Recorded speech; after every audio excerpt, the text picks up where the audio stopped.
What's up, EFD squad, and welcome back to Scout Reports. This week we're bringing 5 reasons women's football is on the rise and why you should be taking more notice of it.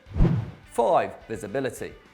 Women's football has certainly become a lot more visible in the mainstream in recent years, from games being televised to female pundits and, in England's case, the appointment of former men's international Phil Neville as the women's manager.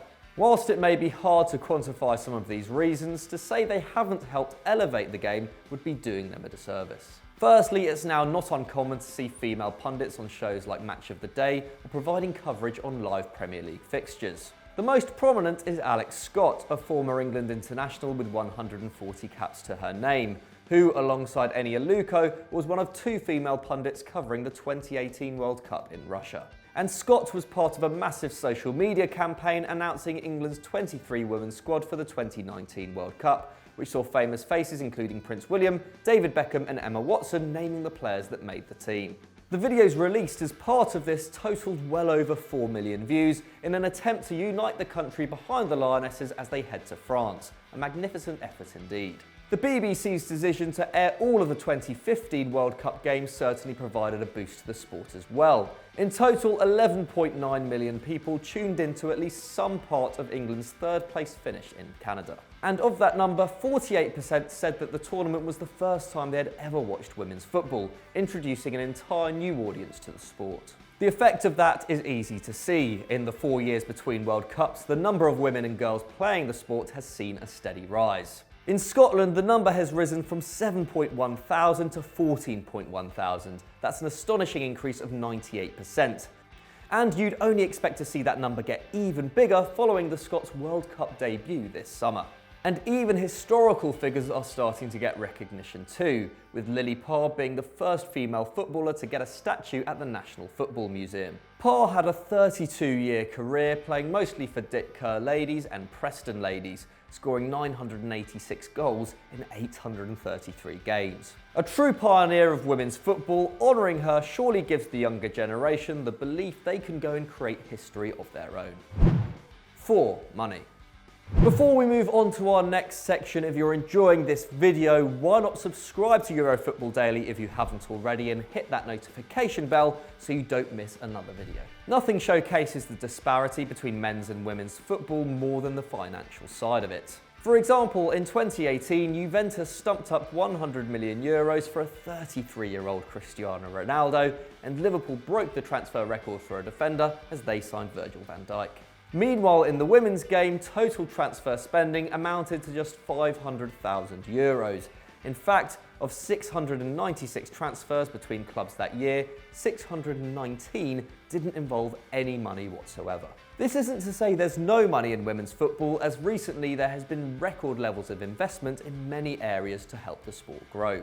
Starting at the very top, the entire prize fund for this year's World Cup has doubled from what it was in 2015. As a result, the winners in France will receive $4 million, and whilst that does signify an improvement, it is still dwarfed by the $38 million won by Les Bleus in Russia last year. However, if you look at investment from companies into the sport, you start to see more of a level playing field. Visa, one of FIFA's 6 global partners, have committed to spending as much on women's football as they do on men's, and whilst exact numbers haven't been released, it is certainly a step in the right direction.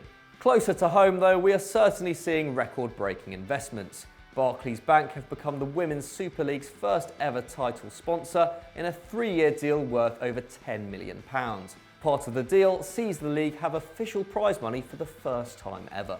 And many big clubs are seeing the potential in women's football too. Take Manchester United, who had been without a women's side since 2005, who put £5 million towards the creation of a new team ahead of the 2018-19 campaign. It was money well spent, as United scored 98 goals in just 20 games on the way to winning promotion to the WSL. Meanwhile, wages have become more sustainable, and whilst clubs do operate under a salary cap in England, the vast majority of WSL players are full-time professionals. The league average wage is about £28,000 a year, whilst 30 England internationals also hold a central contract with the FA, awarding them a further £25,000 every 12 months. It may be a fraction of a percentage what the men earn, but does provide the players with financial security. 3. A Hegerberg.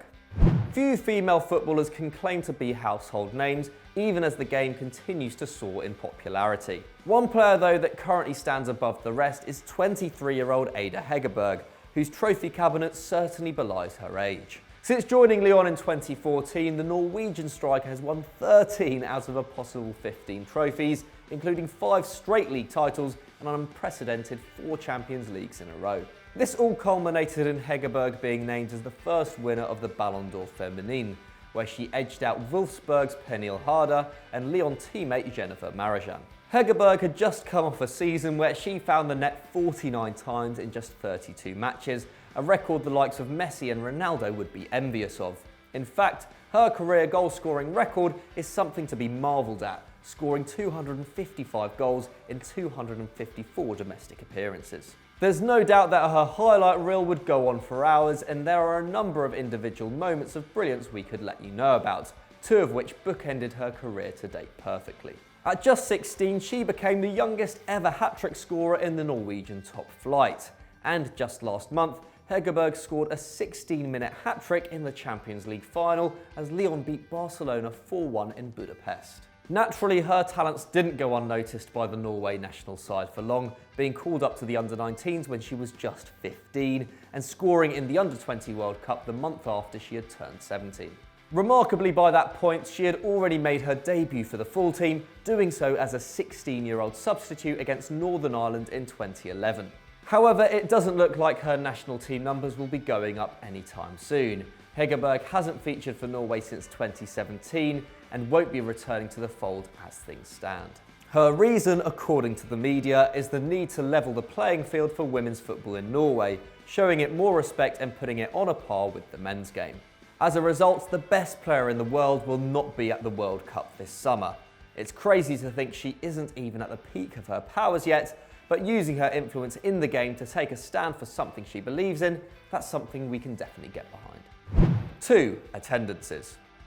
As with any spectator sport, its popularity with fans is often measured by the number of people they can get through the turnstiles. If you were to base women's football on that alone, it has been a truly remarkable year for the game so far. And the standout moment is of course the Spanish Primera Division clash between Atletico Madrid and Barcelona, which attracted over 60,000 fans to the Wanda Metropolitano back in March. And it's not just in Spain where the national attendance record was broken, as just a week after that, Juventus women opened the doors to the Allianz Stadium. On that day, 39,000 fans turned up for the table-topping clash against Fiorentina, almost triple the previous attendance high in Italy. In fact, every one of the big 5 footballing nations in Europe saw their record attendance broken at least once over the course of the 2018-19 campaign. These incredible attendances are helped in no small part by ticket prices. It could have cost you as little as €5 to attend that Atleti Barca game, whilst most of them were free for Juve's match. This is not to detract from the achievements, but in fact to state how cheap it really is to watch these world-class footballers. This value for money also extends to the Women's Super League in England, where the average season ticket would set you back just £40 for 10 home games, cheaper than a single ticket for most Premier League matches. And it's not just in Europe where attendances are on the rise either. In the States, the National Women's Soccer League saw average turnout top 6,000 last season. That's a rise of 46% since 2014, when attendances barely hit 4,000. This is in no small part helped by the Portland Thorns, who regularly get gates of 17,000 at Providence Park. This is a higher average attendance than seen in the Scottish Premiership in 2018-19. This enthusiasm extends to the upcoming Women's World Cup in France, where over 750,000 tickets have already been sold. The expectation is that by the time of the final in early July, more than 1.3 million fans will have been in the stadiums, cheering on the biggest names in the women's game. In short, more people than ever are turning out to watch women's football in 2019. 1. The Women's World Cup. By the time you see this video, the 2019 edition of the Women's World Cup will have already begun, kicking off on June the 7th when this year's host France took on South Korea. 4 years after the USA took home their 3rd title, defeating Japan 5-2 in Vancouver, Canada, 24 nations hope to create their own history, including first-time qualifiers such as Jamaica, Scotland and South Africa. 7 teams have competed in all 8 World Cups since it became an official FIFA-recognised tournament in 1991. And it isn't like men's football where Europe and South America dominate the scene. Japan and Nigeria are 2 of those 7. In fact, 5 of the 6 confederations have representation in the top 20 of the world rankings, whilst 4 of them are also in the top 10, both more than the men's. For the fans, these tournaments are all about entertainment and, of course, goals, goals, goals.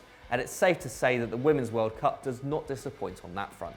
The 2015 edition saw 2.81 goals every game, which despite being the second lowest figure in tournament history, is still more than any Men's World Cup has seen in almost half a century. Beyond ticket sales, which we mentioned earlier, the games are expected to reach more and more of us at home.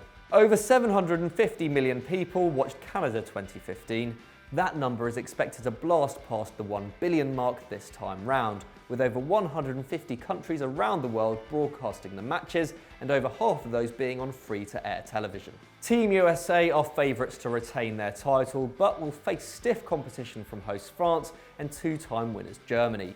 England, Netherlands and 2011 champions Japan are also in the running to reach the final in Lyon on July the 7th.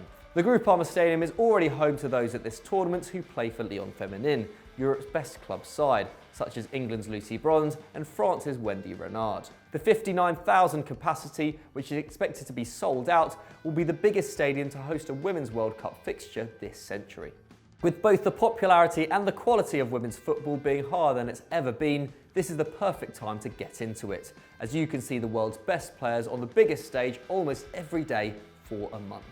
Come on, you Lionesses. So those were our 5 reasons women's football is on the rise. But what did you make of it? Let us know in the comments below. As always, if you enjoyed this, don't forget to check out our other great content. And as always, don't forget to like and subscribe.